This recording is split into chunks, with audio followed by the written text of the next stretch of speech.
রাধে রাধে বন্ধুরা, সবাইকে স্বাগত জানাই মা ভবানী চ্যানেল থেকে। যে যেখানে থাকো সুস্থ থাকো আর ভালো থাকো। পুরো ভিডিওটি দেখার জন্য অনুরোধ রইল, একটুকু না স্কিপ করে।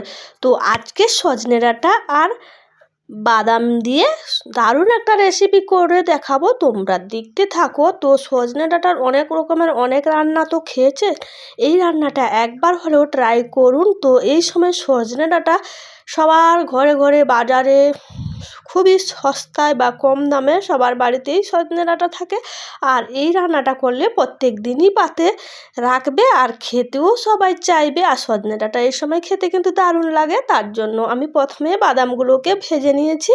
ভাজার পরে আমি সজনে ডাঁটাগুলোকে ছোট ছোট করে কেটে নেব, দিয়ে ছাড়িয়ে নেব। তো আঙুলের 2 গিরা ছোট ছোট করে কেটেছি, আমি কাটছি এরকম। আর ছোট সাইজ করলে কিন্তু খেতে ভালো লাগে, বেশি বড় বড় করলে গালে ঢুকতে চায় না, তার জন্য ছোট ছোট করে আমি কাটছি। আর সুন্দর করে ছাড়িয়ে নিতে হবে, উপরের একটা আঁশ থাকে ডাঁটায়। তো ডাঁটাগুলোকে সুন্দরভাবে ছাড়িয়ে নিয়েছি পরিষ্কার করে। তারপরে আমি জামে জল ছিল, ওই জামটা রেখে দিয়েছি। তারপরে বাদামগুলো ভালো করে ছাড়িয়ে নিয়েছি। ছাড়িয়ে খারাপ নষ্ট বাদাম অনেক সময় থাকে, তো সেগুলোকে ভালো করে পাছড়িয়ে নিয়েছি কুলায়। তারপরে নষ্ট বাদামগুলোকে ফেলে দিয়েছি।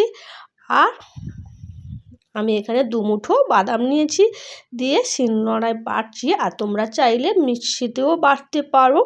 তো বাটা হয়ে গেছে। তারপরে আমি এখানে কড়াইতে জল দিয়েছি 1 মগ আর একটু, তারপরে পরিমাণ মতো নুন আর হলুদ গুঁড়ি 1/2 চামচ দিয়েছি।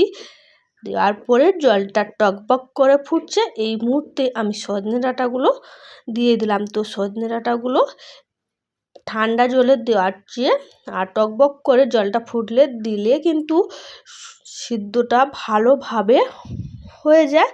তারপরে 5 মিনিট ঢাকনা চাপিয়ে দেব। 5 মিনিট পরে ঢাকনাটা খুলে নেব, খুলে দেখে নেব সিদ্ধ হয়েছে কিনা। তো সুন্দরভাবে সিদ্ধ হয়ে গেছে। তারপরে আমি একটা পাত্রের উপর একটা পালি রেখেছি, সেটার উপরে ঢেলে দেব।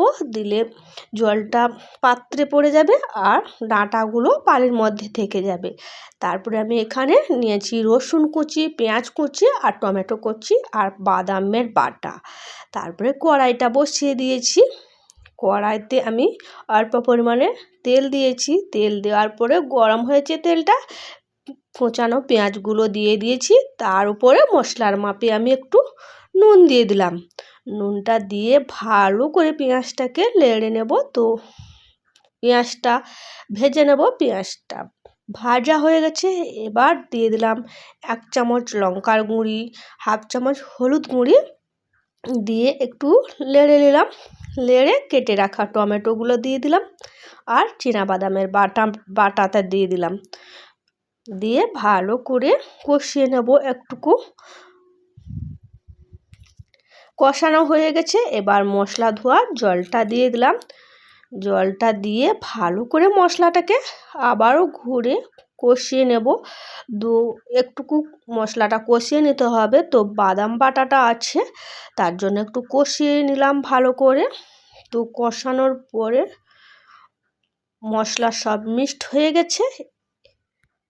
মিক্সড হয়ে তারপরে সেদ্ধ করা সজনে ডাঁটাগুলো ওই মশলার উপরে দিয়ে দেব। তো দিয়ে ভালো করে নেড়ে নেব। আর এই মুহূর্তে আমি জ্বালনটা কমিয়ে দেব, কারণ জ্বালনটা বেশি থাকলে মশলাগুলো পুড়ে যাবে। তার জন্য জ্বালনটাকে কমিয়ে নিতে হবে আর নাড়তে হবে। নাড়তে নাড়তে জলটা মরে যাবে, যেটুকু জলটা আছে তো একদমই শুকনো শুকনো হয়ে যাবে। আর এটা শুকনো শুকনো হলে মশলাগুলোও ভাজা ভাজা হয়ে যাবে আর ডাঁটাগুলোও ভাজা ভাজা হয়ে যাবে। তো খেতে এত অসাধারণ টেস্টি লাগবে, একবার হলেও বাড়িতে ট্রাই করে খাবেন, অবশ্যই ভালো লাগবে।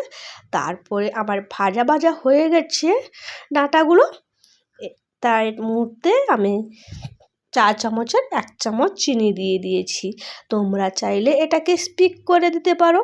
তো তারপরে নামিয়ে নিলাম। একদমই ভাজা ভাজা হয়ে গেছে আর দেখতেও কত সুন্দর লাগছে, খেতেও কিন্তু একদম অসাধারণ লাগে। তো তোমরা একবার হলেও বাড়িতে ট্রাই করবে। এই রেসিপিটি কেমন লাগলো অবশ্যই কমেন্ট করে জানাবে। আর নতুন ভিডিও পেতে হলে তোমরা অবশ্যই কমেন্ট করবে কে কোথা থেকে দেখছো আমার ভিডিওটা। তারপরে আমি ভাত বাড়ছি থালার মধ্যে, আর থালার মধ্যে দুটো ছোট মুড়ি পেঁয়াজ বলি। তো গরম ভাতের সাথে ওই মুড়ি পেঁয়াজটা খেতে কিন্তু ভালো লাগে। তো বাড়িতে চাষ করা হয়েছে, তার জন্য সত্যি এই সময় মুড়ি পেঁয়াজগুলো খেতে খুবই ভালো লাগে। তার জন্য পেঁয়াজ নিয়েছি আর গরম ভাত, সজনে ডাঁটার তরকারি। তো ভিডিওটি কেমন লাগলো অবশ্যই কমেন্ট করে। Tata bye bye.